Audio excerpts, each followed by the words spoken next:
మితిమీరిన స్వేచ్ఛ ఎంత అపాయకరమో అది మనుషులకైనా, పక్షులకైనా, జంతువులకైనా ఎవ్వరికైనా అది వర్తిస్తుంది. ఈ చిన్న వీడియో ద్వారా తెలుసుకుందాము. ఒక ఊరిలో ఒక రైతు ఉండేవాడు. అతనికి కొన్ని ఎద్దులు, గేదెలు, మేకలు ఉన్నాయి. ఎద్దుల, గేదెలు అతడు పొలం పనులకు ఉపయోగించుకుంటూ ఉండేవాడు. పొలంలో పండిన పంటలను బస్తాలతో నింపి ఎడ్ల బండికి గేదెలను కట్టి వాటి ద్వారా ఇంటికి చేర్చుకునేవాడు.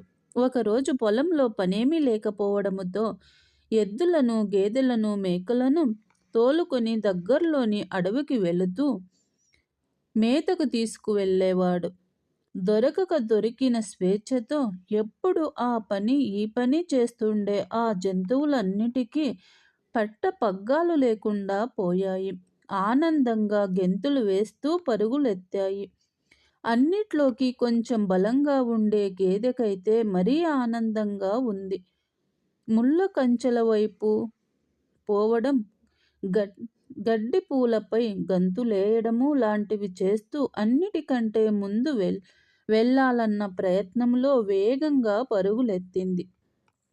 మితిమీరిన ఆనందంలో పూర్తిగా ఒళ్ళు మరిచిపోయింది.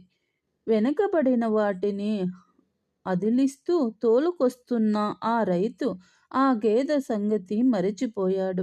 గేదె మాత్రం వేగంగా ముందుకు పోతూనే ఉంది.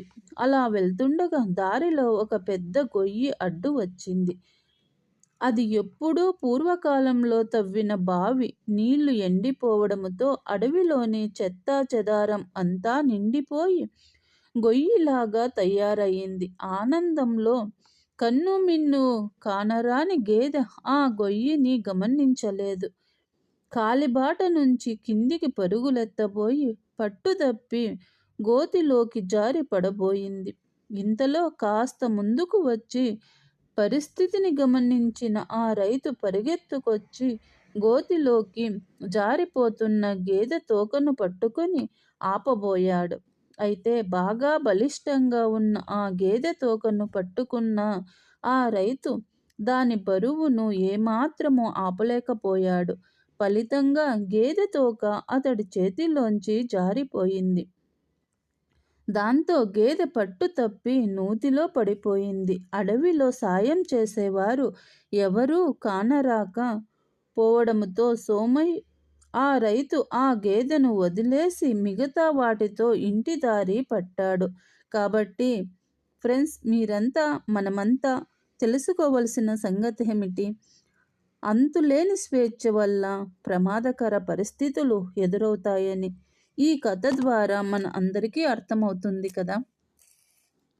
స్వేచ్ఛ మనిషికి ఎంత అవసరమో అంతే ప్రమాదకరము. ఉండవలసిన భయము మనలో ఉంటేనే ఆ జీవితానికి ఒక అర్థము, పరమార్థము.